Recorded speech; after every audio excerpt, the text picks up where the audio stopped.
And you can go. Hey everybody, look at this.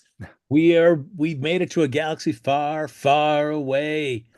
Here on the Skeleton Crew After Show, right here on JLJ Media.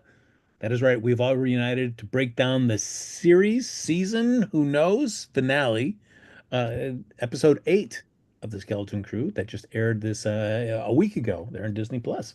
I'm Frank Moran, joined as always by the hottest smuggler around, Dunphy. Hello, hello. Good to be here.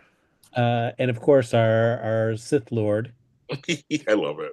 It's me, James Lott Jr. You're all evil. No, I'm kidding. You all work for me, as they said in the episode. You all work for me.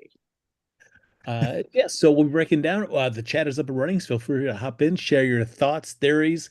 If you have any questions for James or John, it can be about Star Wars, it can be about anything.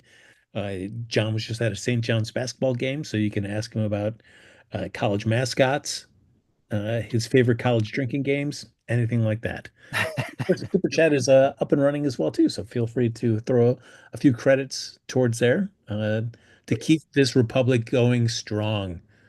I love it. Yes. Yes. Yes. Uh, Full so, credit to take it. Yes, we'll take it. uh, Before we break down the episode and kind of give our thoughts of the season overall, John Dunphy, how did you feel about episode 8? There was definitely some surprises in there for me. There were some things I wasn't expecting to play out the way they did. But I really did enjoy it. I felt like the performance from start to end with these kids was great. I totally thought they landed it in this finale. Um, they made me really want to see more of them again in the future. Like I really think this show did a very good job, like getting people interested in new characters and a new sort of story. And like I feel like there's a lot of different ways that you could kind of go with this almost. I feel like this is very interesting, the At-Aten thing and these other planets that were kind of special like them. Like what happened to those? Like maybe we can explore that. And I don't know, I think there's a lot of different ways we can go. And I felt like this finale did a great job of just ending the story that we saw and potentially setting up future stories that we can get excited about. So Ooh. James, like any, I guess, pop culture nerd related series. I mean, it doesn't have to be Star Wars, it could be any fandom. But for any kind of serialized content, there's always going to be fans that are going to be trying to speculate where a story is going over the course of a season. And then either love to say, like, I nailed it, I knew it the whole time, or be angry that everything that they thought was going to be, that they thought was being set up, never even happened. So for you, James, coming to the end of the season, how do you feel? Were your expectations met? Were they circumvented? How did you feel? So I watch series. I really go for the journey. I don't try to think too far ahead. I really do watch each episode and like please take me on a journey and let me see where it goes. And so, but yes, little things you kind of think, I wonder what's happening, what happened at the end. Um, with this series, because we don't know if there's a season 2 or not, I was curious if there'll be a cliffhanger, an actual cliffhanger. And there wasn't really, but there was. But there was loose ends still sitting there. Yet it was tied up. Also, it was a happy ending, so to speak. So for me to answer your question, it actually exceeded whatever I thought it was going to be. I loved it, the series, and it actually was much more serious in tone than I thought it would be. There was so much action in it that more than I thought it would be. More action than the rest of the whole series. Like it was like the most action in the whole episode was action. yeah. Um, I agree with John. The kids did a better job than I thought they would do. Also, so it exceeded my expectations. Actually, I was like hoping it'd be a nice. I liked the whole series, so I was hoping it'd be a nice little season ending. But it really did. It did exceed my expectations. So for me, I'm not disappointed at all about anything. I saw a lot of people were like, "Wish there was one more scene." I go, but I think that's kind of the point. It Mm. ended like that on purpose, so that it's out there. And I've watched series that have one season. Hmm. There, like I would say, Beef is another one that's on Netflix. I love Beef, folks. Check out Beef. It's crazy, amazing. I heard they're gonna do a Beef too with a whole different new cast, but that whole scene, I was like, the way it ended, I was like, okay, I exceeded my expectations, like this one, and it was a cliffhanger, but it wasn't a cliffhanger. So I kind of like that. Just leaves it open that we revisit this story again, whether it's a movie, a one-time thing, a special, or another series now or later, they could pick up from there. We got what we wanted. What did you think, Frank? What were your thoughts about that? What do you think? Throw it in the trash compactor. The trash compactor. That's right. It was fine. I mean, I guess like the biggest thing was for the four kids being so young, and I know I've kind of brought this up on several of the other shows, the recaps that we've done, is having them be able to be be believably be able to participate in the stakes and the action, being that they're so young. And I felt like this episode did a pretty decent job of them participating to the extent that they could, given their age and their abilities and all that stuff. So I'll give it to them for that. I for as much as that we were kind of high, well, at least for me, I don't know, John was excited about just these could be like four new characters that we could see throughout the Star Wars universe. I have to admit, like after this, if there is not ever a season two of Skeleton Crew, I don't think I'd be like sad. I would be like, oh man. I'd be like, yeah, that was fine. I think if I wanted to see these four kids again, I would rather jump ahead 10 years uh, Yeah. and then see them at that point. I feel like I don't need to see them again at this age in Okay. a in another season. Okay. Yeah. And I guess I agree. Like I don't need a season two, and I feel like I'm glad that that's why they wrapped up the show. The way they did. They've given themselves options here. It's like if they want to pick this up, it was well received enough that like they could probably do a season two if they wanted to hold off and maybe wait a little bit until these kids are older and maybe start a new project with them or something. Like I'd be all for any of that. Like I'm down, and I like that they did it this way because it feels like it was a complete season and a complete story, but it's still available to potentially continue if they want to go that direction. So. Yeah. And I feel I like disagree. I disagree with both you guys completely. I oh, would love a season two. I think there's plenty of story to be told. John is there. What does that mean? Will he always be trying to like still find a way to get money? Will he still be shady? The kids are the kids now have seen a world outside of their world. The world now has been changed. The barrier is down now. What Yeah. does that mean? Destroyed forever, it seems, right? Right. And so does John become a hero on some level? Like does somebody try to come in now? Because now it's not shielded anymore. Like to the kids, do they continue to grow up and become these forces that are part of the Star Wars universe? So I completely disagree with you guys. Well, I will say, I guess that I'm in the middle. Okay, I feel like this is always where I am because I would like a season two. I certainly wouldn't complain about it, and I would be thrilled if we got an announcement tomorrow that hey, we're coming back for season two. I'm just saying that like if we're not going to get it, I'm happy that they wrapped up the season in the way they did, so that it feels like a full story. That we're not like waiting. You You know, know, yeah, it's a full story. That's a full story. yeah. I So give you that's that. all. Yeah. I give you that. I mean, given it would probably be maybe 2 years before we might see another season. Yep. Who knows in terms of growth spurts and stuff like that for the Right. kids when they kind of look a little bit older, then that might work in the show's favor if there was There a you season, go. which for me would be a big help. I don't need to see another season of the kids basically around this age. I want them let's skip ahead a little while. Hmm. Okay. And just see, how whatever the effects of this season, how they've affected the kids. Well, it's kind of like Stranger Things.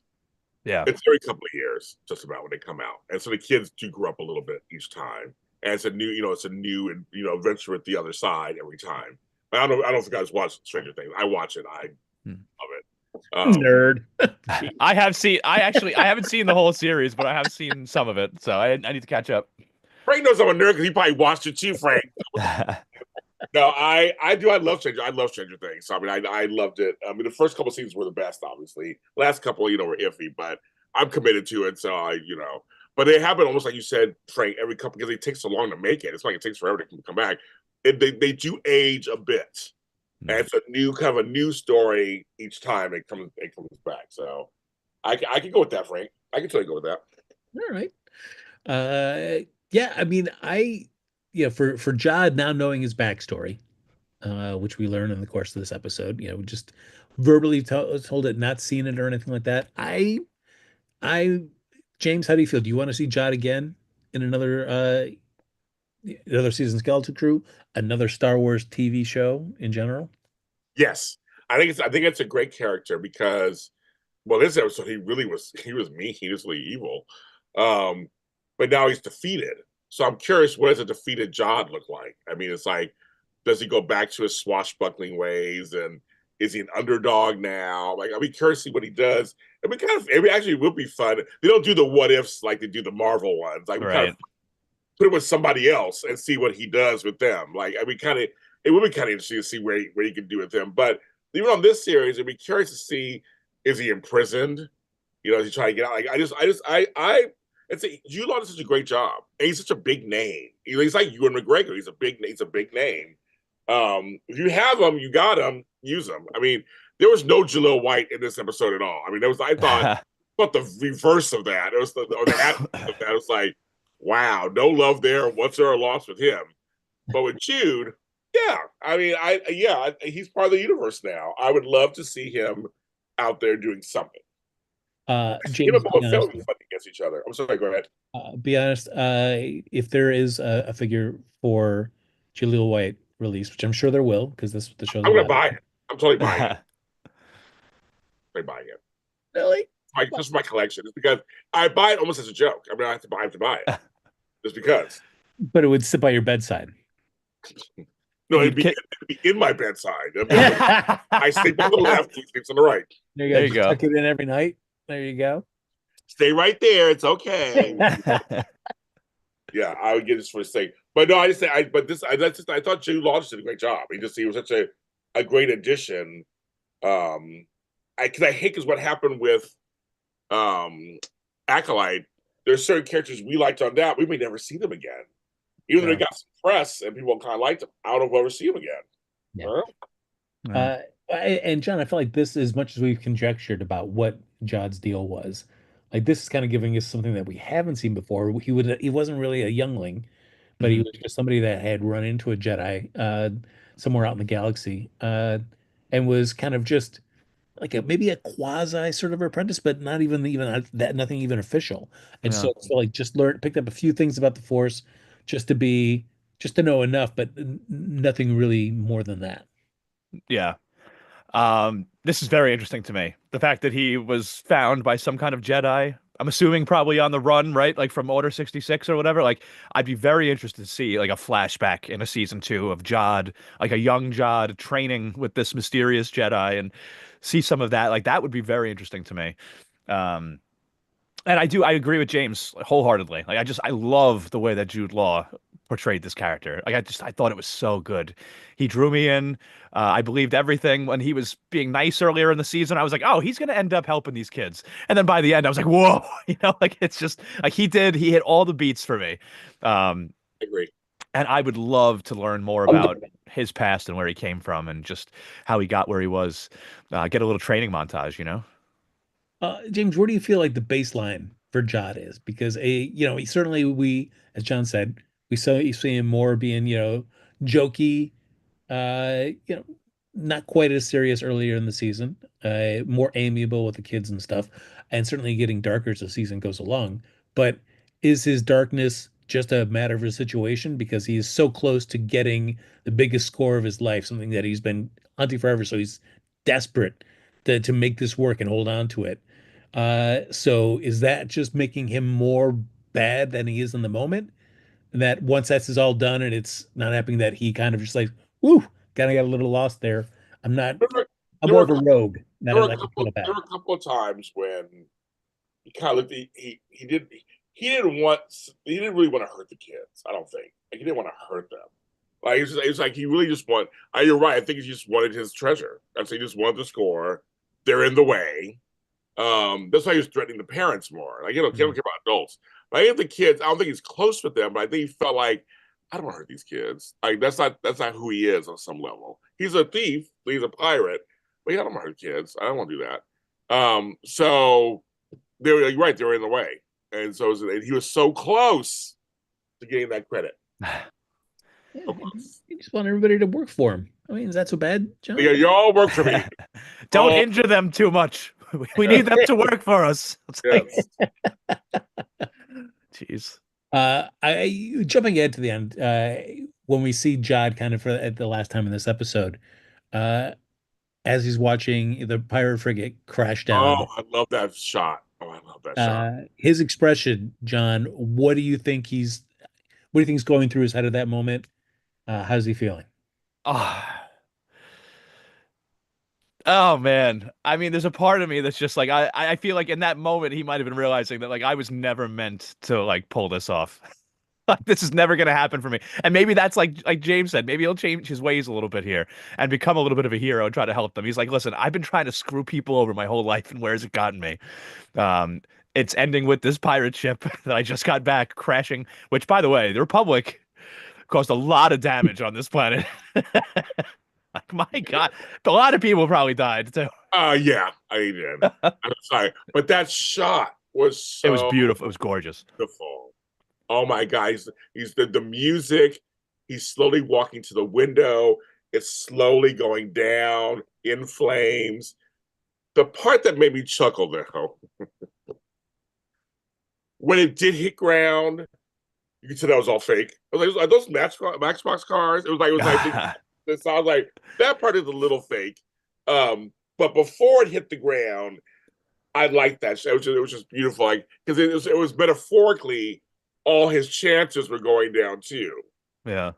Like everything was going down, and he was designed to like that's it.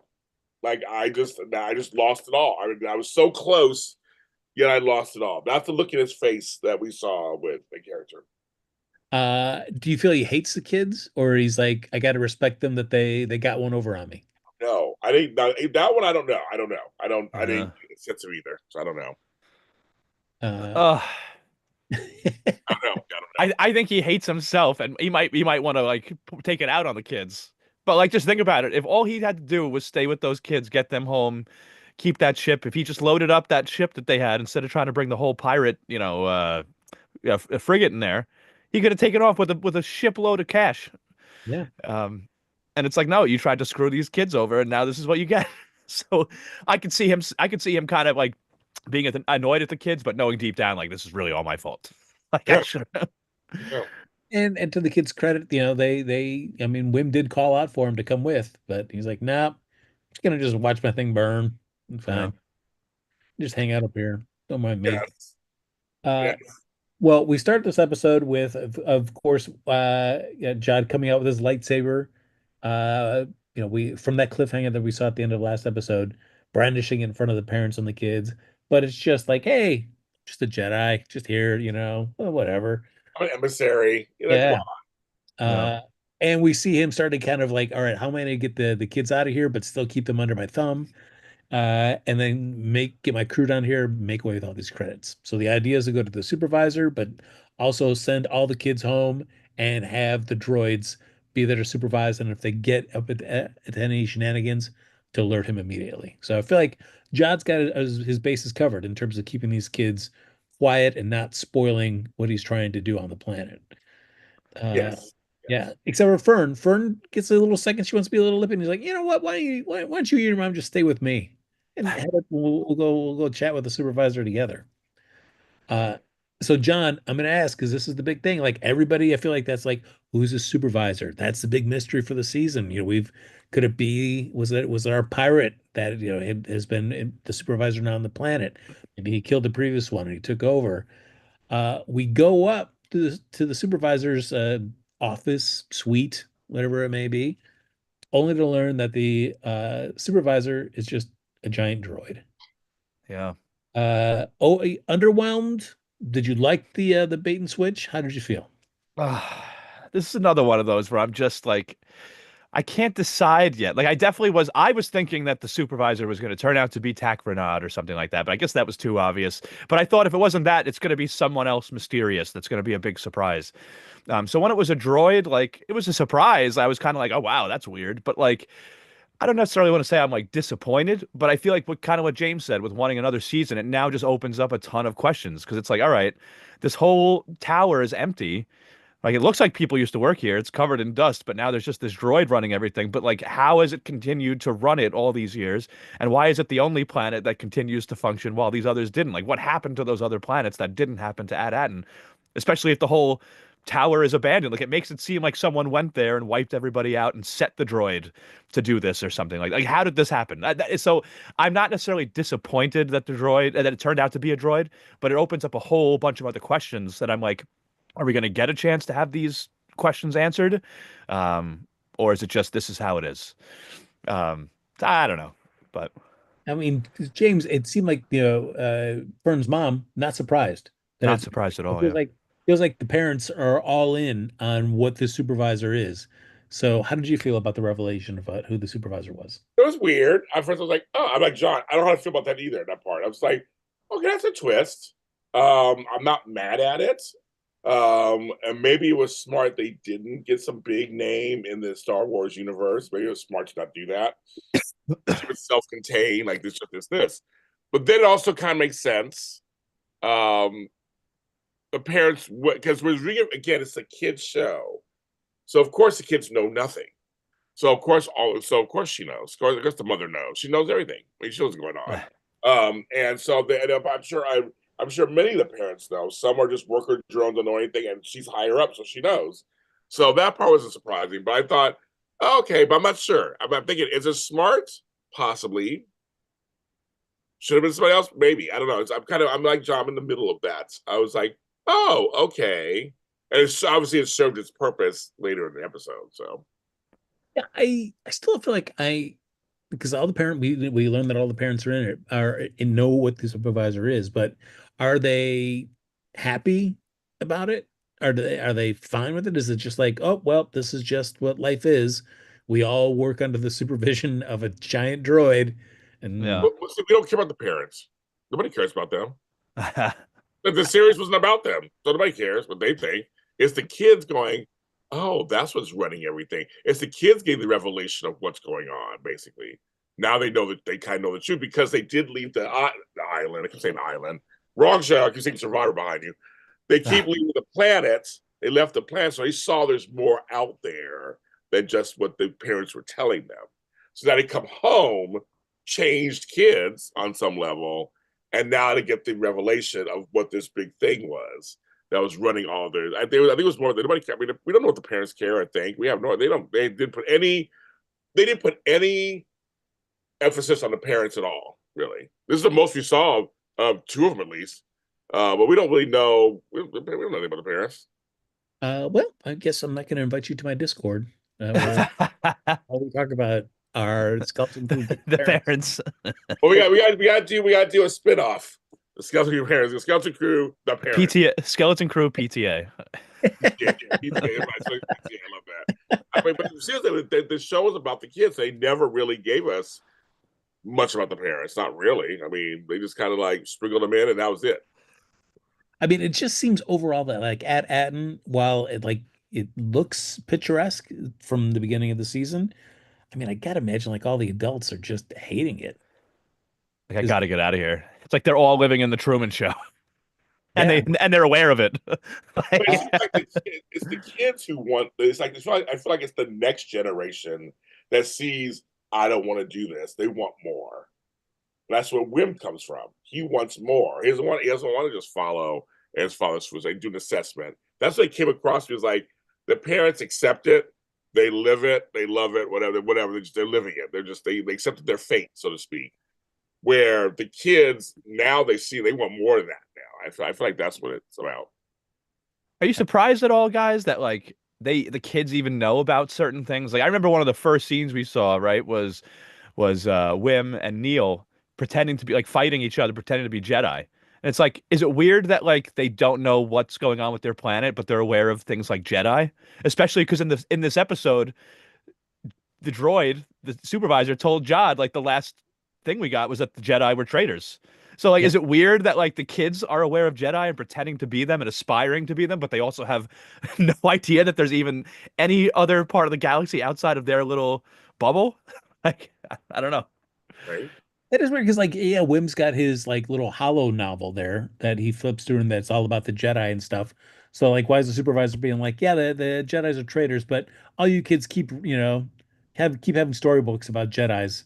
Yeah. Because they're really cool, but they're traitors. But go ahead and read these books. So I'm like, okay. So the kids go home, except for Fern and her mom is there figuring out what's going on with the supervisor. And we get to see, I mean, the supervisor's not around for very long. Once he realizes that Jod's a liar and he tries to detain him, Jod just stabs that lightsaber right into the eye, the glowing red eye of the supervisor, and see you later, buddy. It played. I said it played to it, right? It totally played to um, that being a droid. So he basically and everybody just shut down. The whole planet, everything shut down. But okay, that's what's going on. Okay, Yeah, in one sense, John, I feel like it's giving the audience its cake and and eating it too. Where it's like we keep teasing that Jod's a really bad guy, but so far we haven't, other than Brutus, who we see him shoot, we really haven't seen him done anything truly evil. So like killing a human supervisor probably seems a lot worse. Mm, But stabbing a giant droid supervisor, while surprising, is not like, whoa, he's so evil now. right. It still feels very sinister Yeah. and like we're in trouble here, but we're not actually seeing him, like you said, stab somebody through the chest, like or get cut in half, like Darth Maul or something, like Yeah. so. And of course we see Wim back at home with Dad. Uh, just just eating some delicious food. Looks great. John, were you kind of salivating as you saw that delicious meal? A little bit, yeah. I was working up an appetite from watching this episode, so I would have sat down at the table and had a bite. Uh, what was it? It was some weird color. yeah, yum yum. And of course, Dad's like, "Hey, we got it. Let's get you back on that assessment." Like, come on, Dad. Take a second just to enjoy the fact that your son's been home. Alive. You I'm know, yeah, let's get you back on that test tomorrow. It's gonna be Yeah. fine. Yeah. You gotta get up early for school. Yeah, yeah. Like what? Oh, uh, the parents were getting on my nerve. He was getting on my nerve. Wendell, I don't like Wendell. He gets on my nerves. He is super nerd, just so out of it. Doesn't gauge. I was just like, oh, he was like a bumbling idiot. Like, oh but my now, but how did you feel about him over the course of this episode? Did he win you over? god. I warmed up to him. I did. When he gave that big woo when they made the jump on the speeder bikes, I was like, all right, he's getting into it. Eh, I still think he's tired. I think he's totally tired. He's totally tired. I'm not a fan. Still not a fan of his. Well, I mean, I did read that John Watts and his co-writer said like season 2 is going to be very Wendell focused. Hmm. So Okay. Wendell and the Skeleton Crew. yeah, That's fine. I will be dissing him every single episode. So get ready, folks. supposed to be called Skeleton Daddy. So That's something else, kid. Oh my God. where's the bone buried? So Yes. then we do see now that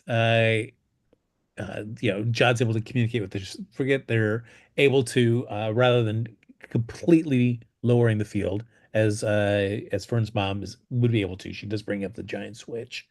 She instead just says, "Hey, I can let you get through a transmission so you can bring them down, and that they won't get destroyed by any of the security measures." So we see the frigate come barreling through the atmosphere, and and little jump ships are just coming out and just starting to corral all the citizens, while Wim, Neil, KB, all get on hover bikes, just just blow off Wim's dad. But Wim's dad just like pulls a typical like kicks over somebody else, some kids with his hover bike and just takes his. Yeah. Yes. Come on, James, you didn't like that? He just kicked over some other kids and Was give you that your was that kid the one that was bullying them in the beginning? probably. I think it So was. Yeah, you're probably right. Yeah. It was a yeah. callback to that kid that was Yeah. challenging them earlier on the bikes. Yeah. No. So I'm like, it was like I was like, finally, like you listen to your son. Like, come on, this is like serious. Like, come on, people.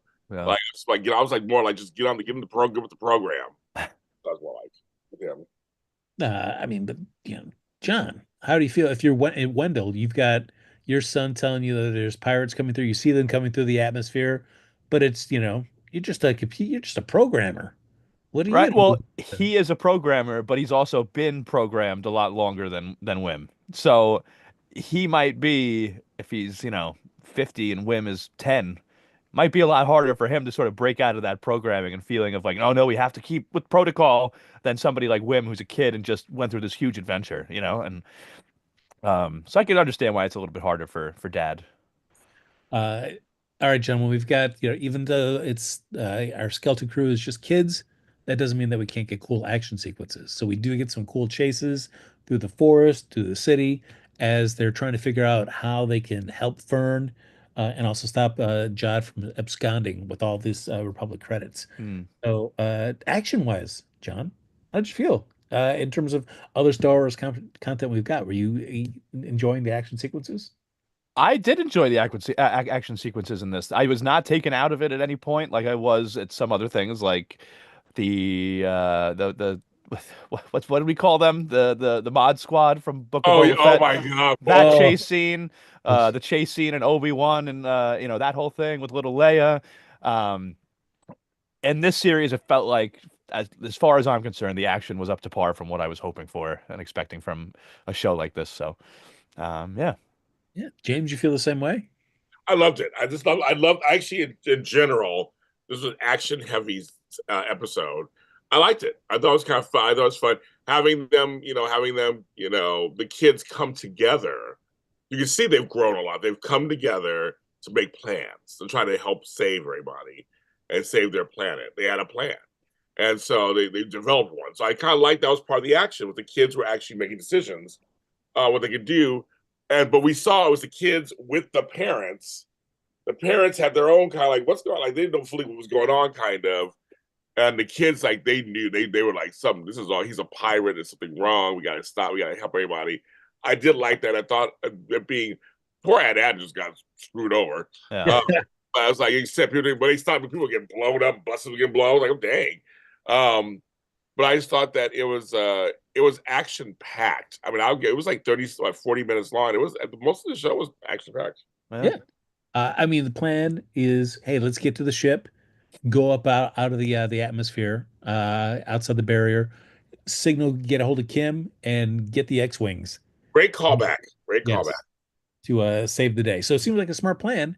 And then we guys start to see as they're making the way there how pieces from the earlier parts of the season are going to help kind of inform how the rest of this episode plays out. Where Neil gets his hoverbike gets blasted by the pirates while they're at the school. So what does he do? He heads to the rooftop because he remembers that holy cow, yes, there's also a big gun turret. There should be one up here if it's going to match the other school that we saw on the other planet. So smart thinking by Neil. John, I know you called that much earlier in a previous episode that we did. Yeah, I mean, this was fun. I liked the callback to little Hana. Neil was, I Yeah, think, it's hard to pick a favorite, but I think Neil might have been my right, favorite in this right, whole series. right. He was great. I thought it was awesome. I'm torn between Neil and KB. I felt like KB had some really Yeah, great stuff this episode as well too. Oh yeah, oh yeah. Where once they KB's great. get Yeah. to the ship, they realize, hey, it's still locked in place, and the only way we can do that is we gotta go to the supervisor's tower to kind of unleash the clamps. So thanks to Wendell James, I know. uh, he's He's like, "Hey, finally let he's that finally doing something. I mean, yeah, happen." yeah. And I think he's tired, but yeah, he's been forced to do something. Yes. So Wendell and Wim they head over to the supervisor's tower to unlock the docking clamps so that KB can get out of the atmosphere. And thanks to Wim successfully distracting Jod, Wendell's able to hit the switches. KB takes off, flies out of the atmosphere, uh, and then crashes. So Oh Ah, no, no, that okay. I was like, wait a minute. right. We're not killing no kids. Because I mean, some shows have done it. I mean, it's not very often. But in case I was like, because when she went down, and I was like, and they go, no, and I'm like, and they're not showing her get up right. And I was like, wait a minute, They are did there it. a kid? It The happened. way Sorry, go ahead. the way that they shot the scene too, when they all went and found KB, was just it was interesting to me because like this is a kid that you're trying to figure out if she's dead or not. And the ship crashes and they show up and it opens up and it's just this child's body falling Yes. with a whole bunch of like metal credits. And I'm like laughing, but we still don't know if she's alive yet. Right. I wasn't guess- laughing. I was like staring, going, "Oh my god!" It makes you one of those like, "Did we win?" And like I would lose it. I would have lost it because every once in a while, I always think of some folks. Just for a side note, I always think of My Girl, the original. Right. I sobbed like a baby, sobbed like a baby. But he needs his glasses. I lost it. I lost it. I was an adult watching this film with my daughter, and I lost it. Like, God bless America, Macaulay Culkin. But anyway, so occasionally, they will kill a kid. We know Yeah. they did a couple times, and occasionally they'll do it. But it doesn't happen very often. So I'm glad she's okay. But when she just plopped out, I wasn't laughing. I was like, Well, the way it was shot, it looked a little silly.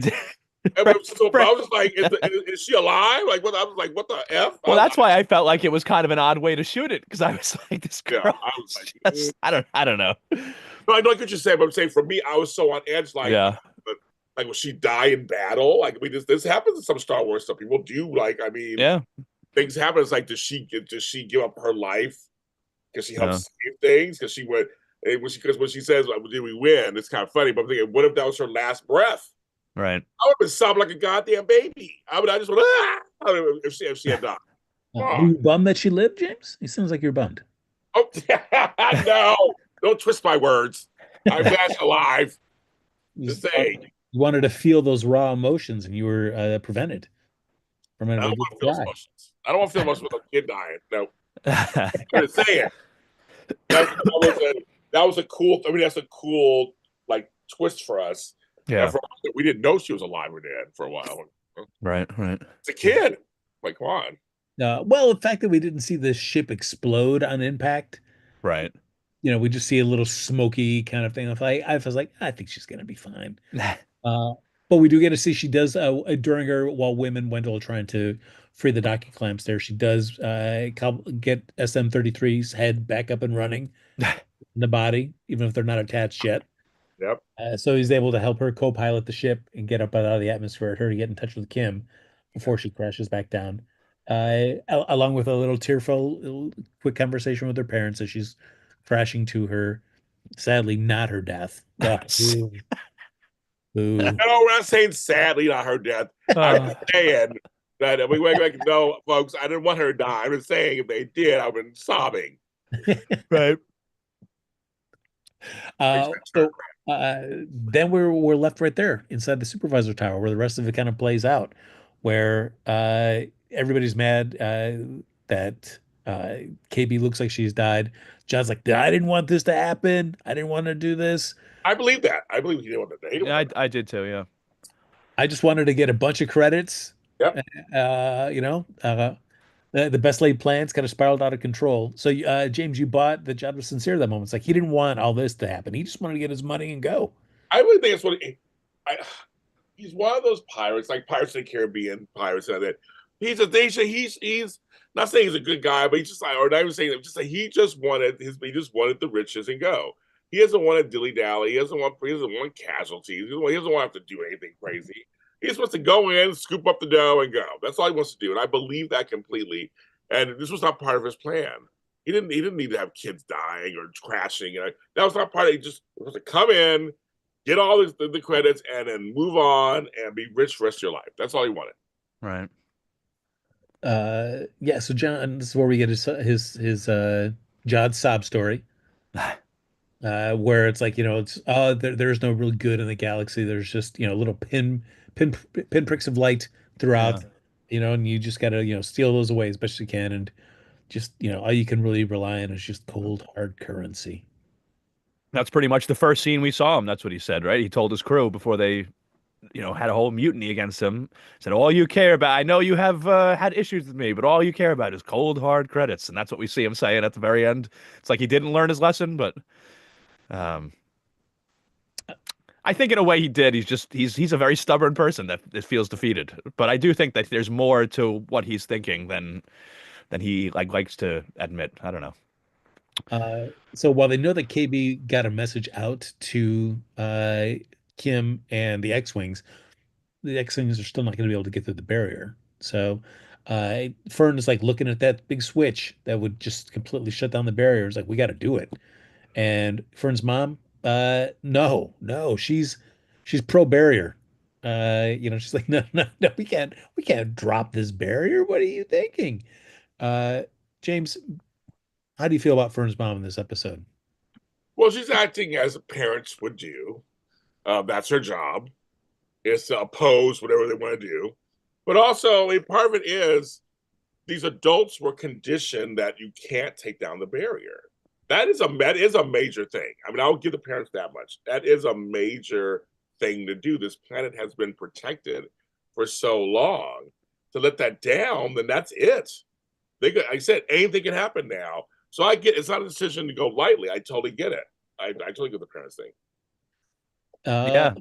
yeah. I mean, I, John, did your heart go, warm up when Fern was like, "Hey, I know that the galaxy's a scary place, but in every place we went to, there was always somebody that wanted to help." I do think that that was a good moment. I really enjoyed that line. That even the worst places, there were still good people that wanted to help. Like, um, that was I felt a very good, relevant line that definitely, um, you know, I really enjoyed that moment, and it really showed like we've been saying, right? Like these parents are so programmed and conditioned that like they're so like we saw Farah telling her daughter, right? Like saying like the barrier was supposed to protect you. Like this is all she's known, and she is high up in this government here. So she's now coming to terms with the fact that her whole life's work and everything she thought she was doing to protect her, her daughter, she now has to just set it all aside. And like her whole life's work is just now it's done. Like it's like the barrier is going to be gone. Like the only way for you to be saved is for you were keeping this barrier to protect your daughter this whole time, your whole life. Now the only way to protect her is to destroy it.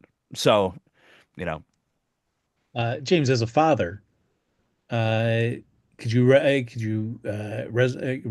to Fern's mom, where there's that point in life where your kids may know more than you about something, and you've got to just trust them that they're right when they tell you something, or no, that you've never reached that point. You're like, nope, I'm always right. My kids are always wrong. My real life, that's no, they don't surpass me. Uh, Not at all. Sorry, girls. No.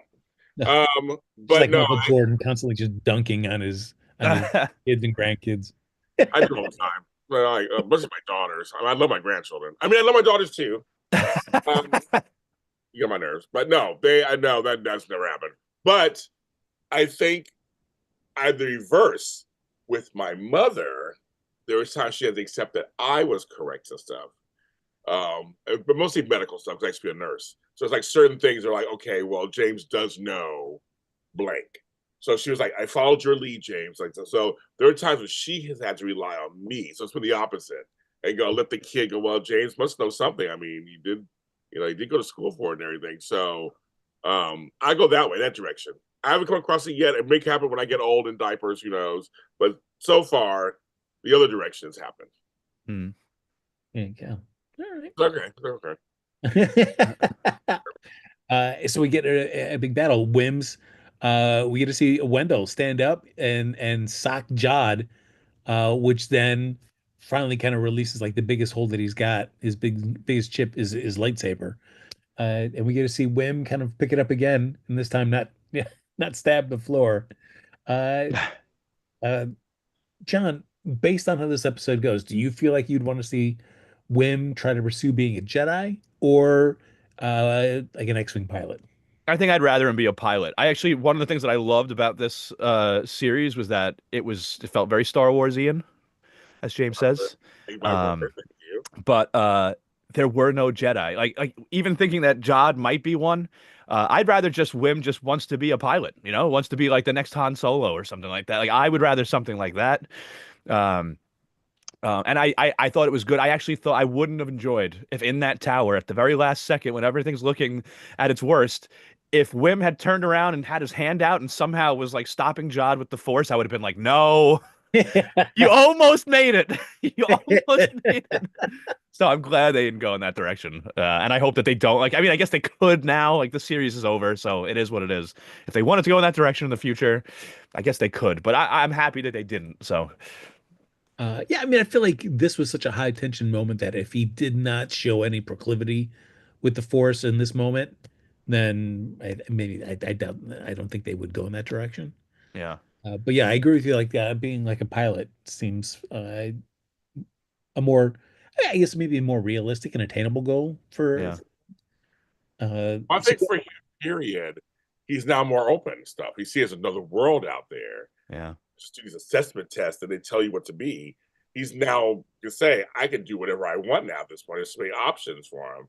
So whether it's a pilot or even a crew member, Yeah. or he goes into politics, I mean, whatever. There's other things he can do. Maybe he'll join the First Order.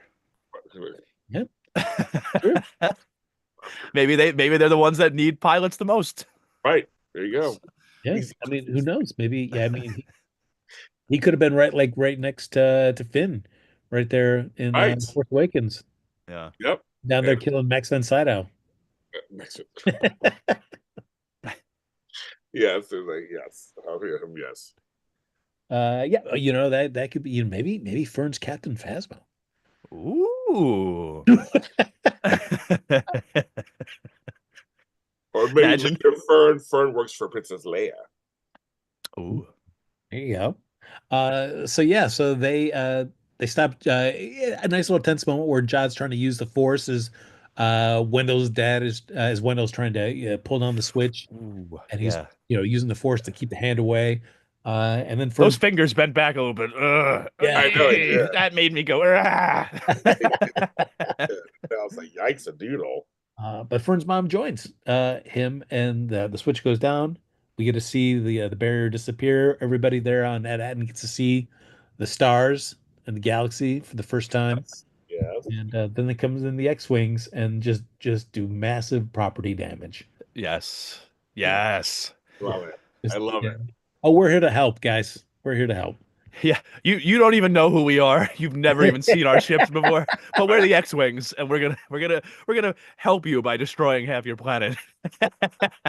There was a lot of destruction, I will say. Kind of weird. Because they made it look like it was going at the water at first, and then like it Yeah. just touched down and just scraped across like the entire city hall or something. Yeah, so everybody runs to the ship to find KB. She's alive, and then as they're leaving, it's just Win just looking up in the sky, seeing all the ships flying around, and then we just see his dad kind of off camera. And I feel like, yeah, James, I can understand why people thought about like the shot. I feel like this was kind of an odd ending shot to kind of go out on. They kept saying online, people were saying, we need one more scene, just one more Mm, scene. And I said, it is kind of odd, but I think, but it also leaves things open. right. I mean, if you have one more scene, either it would go too far and be a cliffhanger, which would be too much, or it could be too final. Mm, So maybe it's like, we'll stop here. He's looking up to where he came from. Possibilities are there. That's where we'll end it. John's over there, so everybody's in place for things. So like now it's like that's it. And like I said, it could be good to end, or it could be good to pick up later. mm, Yeah. I mean, admittedly, to go to your earlier point, John, I'm really only interested in seeing more stuff about Neil and KB. I really could care less. Mostly about Fern. I don't need to see any more about Fern. Wim, not really. I'm not jazzed about learning any more about him. yeah. In my head, I'm fine thinking he became, an X-wing pilot. Probably not even an X-wing. He's probably like just like a B-wing. Well, I gotta say, I loved seeing the X-Wings, but I did really enjoy seeing those B-Wings too. Because it brings me back that one of my favorite episodes of Star Wars Rebels is when they acquire that first B-Wing. It's one of my favorite episodes. And so seeing, a couple of live action B-Wings in this, I was really excited about it. So I don't know. I like the four kids. I think the four kids are a package deal. Oof. And I'm sorry, you need them four, and you have to see them all grow up together. And then if you get rid of one, You can in a future season just say they left at Atten or they went somewhere else or whatever. You can get rid of one if you had to, But I think all four are essential. We need two Yeah. girls, two guys. They're essential. I do want to see how Wim turns out and Fern turns out. Do they become does Fern become less rigid and does Wim become more rigid and more like I mean it could be I think there's so many possibilities with them. Yeah. Uh, Neither that I'm interested in seeing. And Frank's like, I don't care. How can I ask? Do you know? I forget the exact number, but like, how many years is this before like the First Order I and like the forgot too. Mandalorian? Like, because there is a part of me. You guys might hate this, but like, I would love like a storyline where somehow Jod escapes and he's sitting in some little like canteen somewhere on a random planet, and he sits down at the table, and just across from him we just hear, I can bring you in warm or I can bring you in cold. Like something like how cool would it be to meld those stories? That like I would love something like Well, that. I would say the same thing. I was because my whole thing was like, what if John and Boba Fett met up? Mm. That could be kind of funny, also. Yeah. Or if someone with Ahsoka tries to hit on her. It could be funny. It could be That totally would be funny. great. I just don't know. Again, I forgot what. I mean, Frank, do you know? I forgot what the timeline was for this. They like because this kind of it takes place at the same time as The Mandalorian, or on that same kind of time Oh, period. okay. Okay. And The Mandalorian is 25 years before Force Awakens. That's right. Copy. Okay. So it's possible. I mean, all of a sudden Grogu shows up, and the kids love Grogu. Him and Neil, Grogu and Neil become friends. Like kind of. I mean, I love some little cross.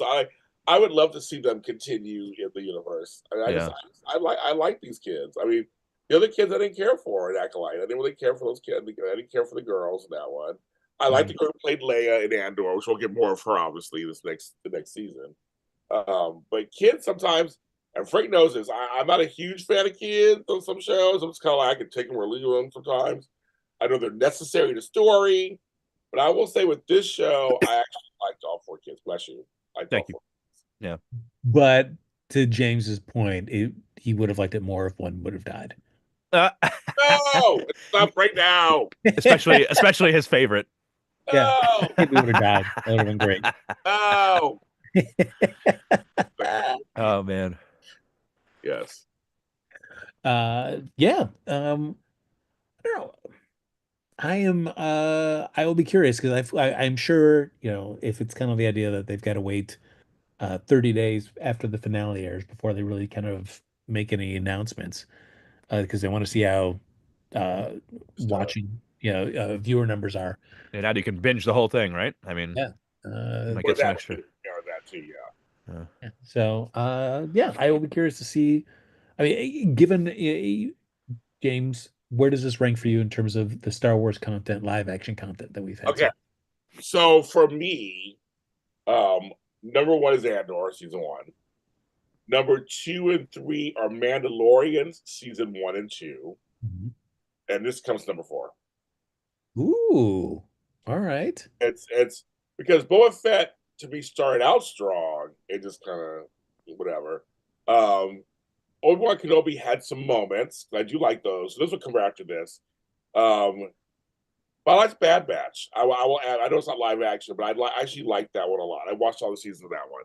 I did like that one a lot. And then the last one would be Mandalorian season 3. Didn't care for that at all, as you guys know. And what am I missing? What am I missing? Ahsoka. Okay, now Ahsoka would be above. So it'd be Ahsoka after this one, then like Boba Fett, Obi-Wan Kenobi in there somewhere, and then Mandalorian season 3. That's my least favorite of all of Ooh. John, how about you? I'm Andor is my number one. I freaking love Andor. I love it so much. them. Me too. Yeah, and if we're doing like single seasons, I guess honestly, Mandalorian season 1 and 2 would be my 2 and 3 also. I mean, I think the Mandalorian is what kicked all this off. Like it was so good those first 2 seasons. But Andor is just my favorite of any of these live action things, so it has to go above it. And then let's see. I might do Ahsoka next at number. No. I would do this and then Ahsoka. That's my top 5 right there. So Andor, season 1 and 2 of Mando, this and Ahsoka. Like almost like me, almost. Frank, what about you? Yeah, I mean, I guess go with what you guys have said. It's tough once it gets Pet Skeleton Crew, because then I feel like the whole list shifts into a tier for me that is uh uh, seasons that had potential, but also a lot of a lot of weak areas in there too. Yeah. And I feel like I could say that about Obi-Wan, Ahsoka, and the Acolyte and Mandalore. I think I'd probably surprisingly I might put Mandalorian season three at the very bottom, just because Yeah. it was such a drop in Mm, terms of where the first two seasons were going, which yeah. is a shame. I feel like the other ones were just, one season so far and had some things that were promising, but a lot of stuff that didn't come through in the execution. Right. I agree with that, actually.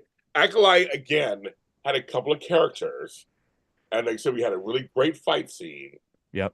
They killed off the wrong people too soon, and they didn't showcase the other one more. The Yeah. lead girl wasn't the greatest No, in terms she of was not. dragging me in.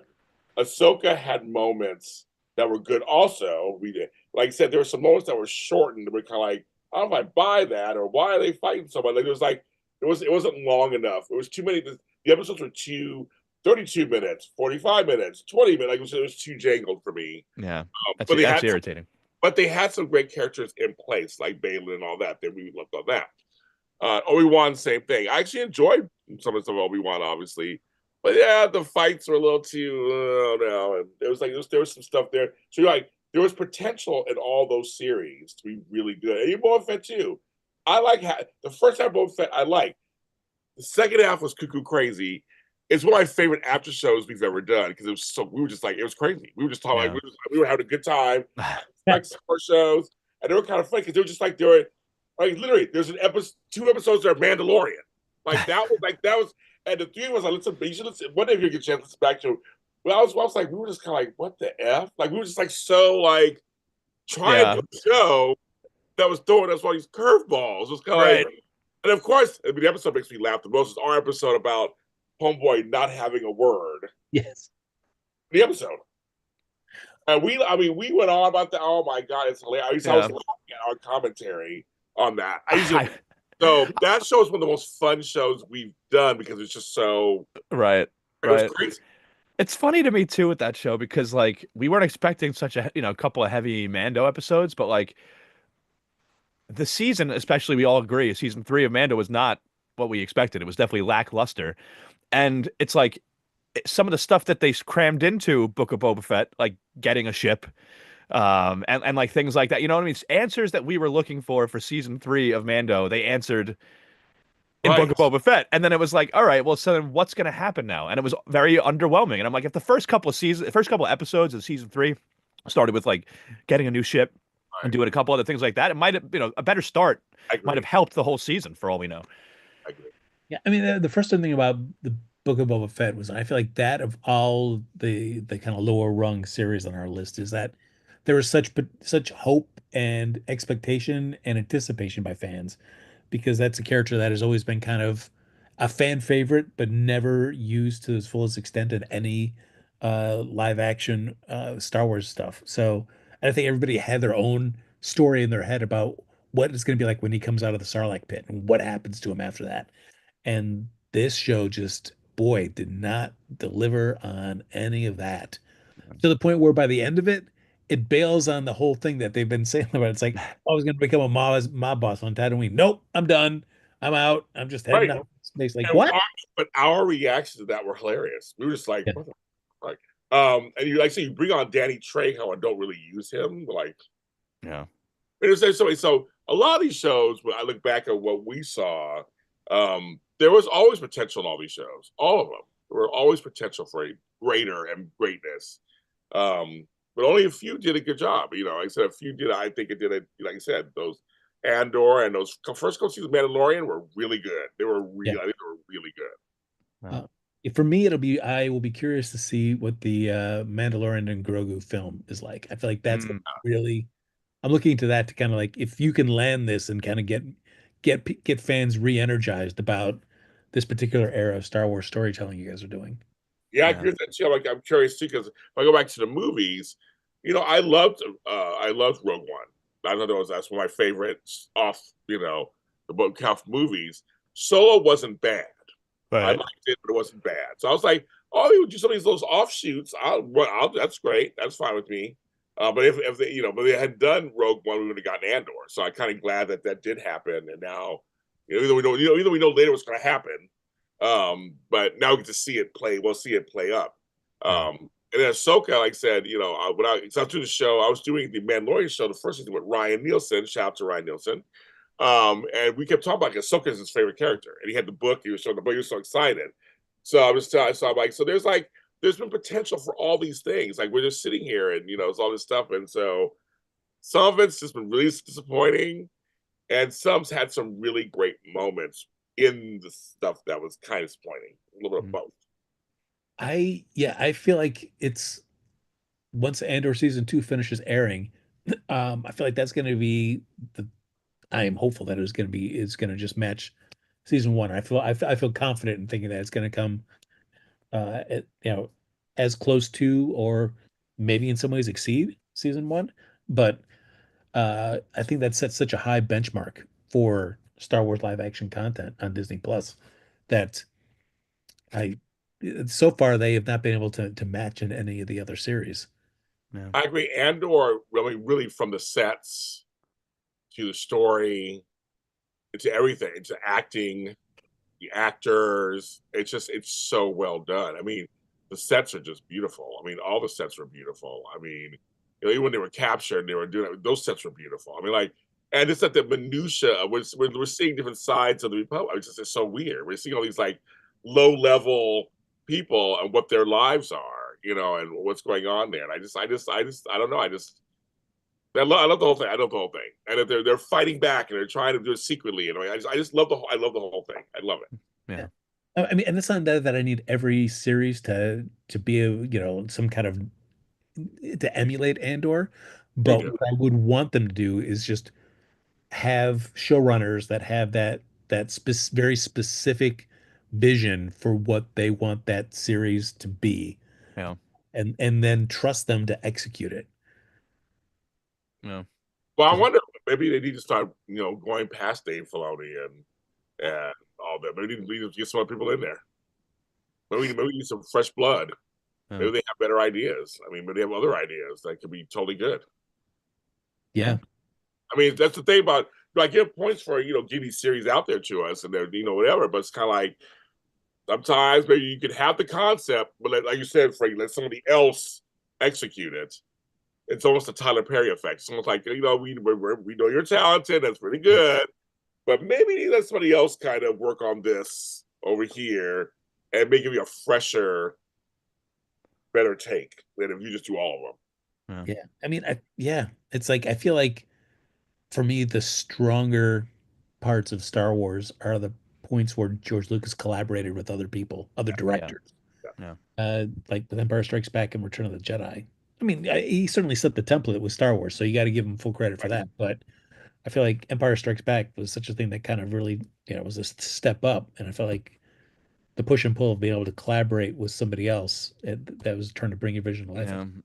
You need someone else to have a different opinion and, just a fresh set of eyes. You can't just work on this whole project yourself and not get any help from anybody. You're going to get too wrapped up in your own head. You're gonna, things are just not going to come out. Like you're going to lose the vision potentially by trying to put everything on your own plate. Like it's show somebody that you trust what you did and see what they think about it and how they think that you could make it even better. Like you have to do that. So, And Frank, you're right.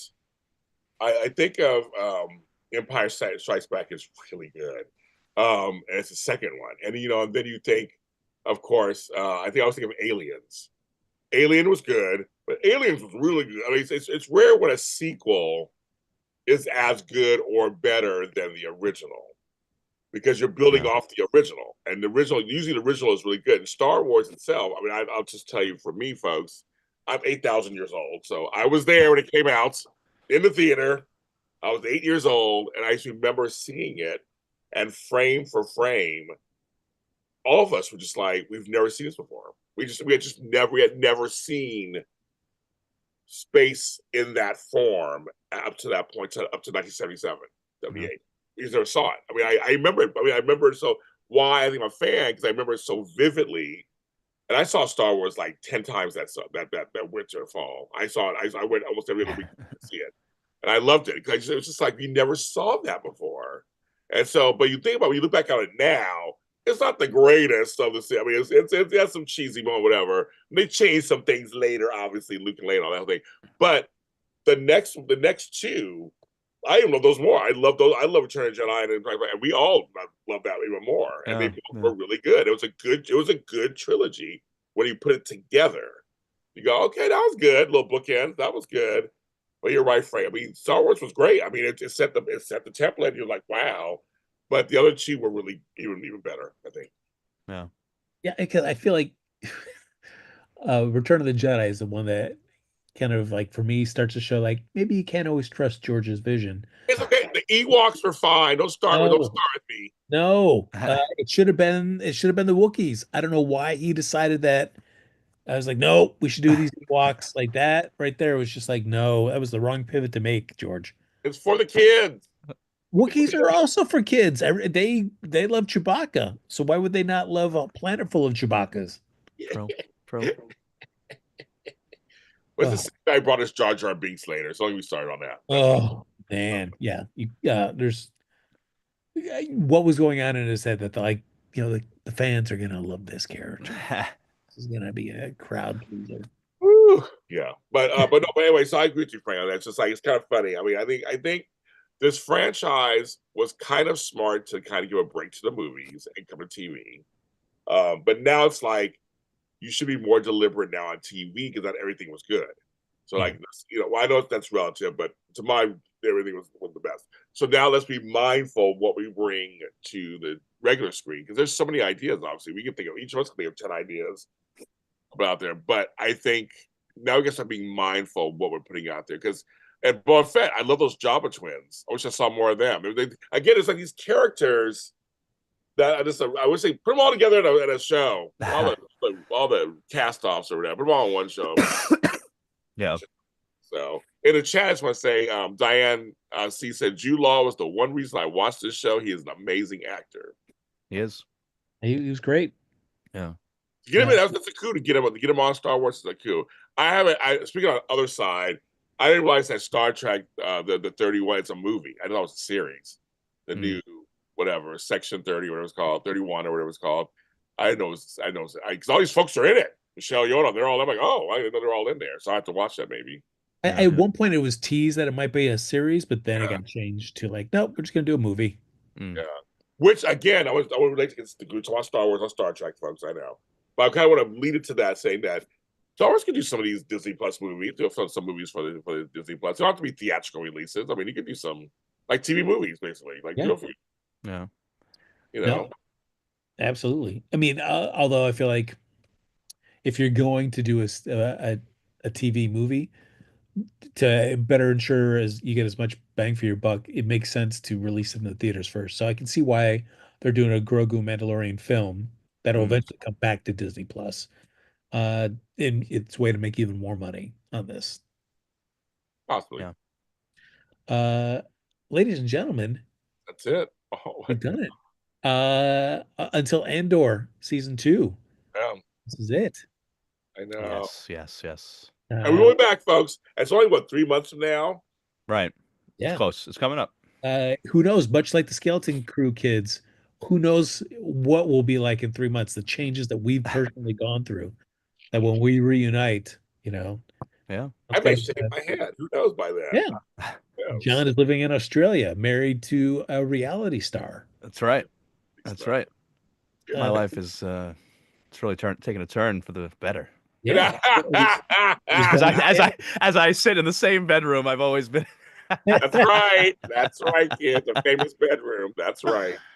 Maybe he married. He's moved to Canada and has married the host of Big Brother Canada. Oh, I'd be down for that. Yeah. Who knows? Who knows where we're gonna be? Be United States North. I mean, United States North. I think he's Oh trying God. Canada. But everybody, thank you for joining us there on our trip through the Skeleton Crew. Thanks everybody for joining us every week, as well as hopping in the chats and the super chats. They're all very much appreciated. But we will be back in April as three of us reunite to cover Andor season two. Very excited for that. Me too. Hopefully you'll just see 12 episodes of us just geeking out constantly. Yeah. No, It I could be a can't lot. wait.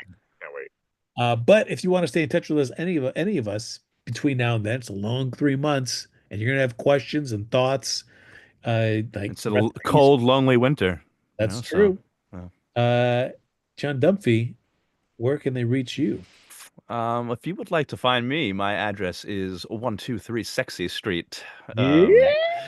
no. If you want to find me on the socials, do so at JDunn89. I like to play the piano and sing and stuff. You'll see a lot of that on there.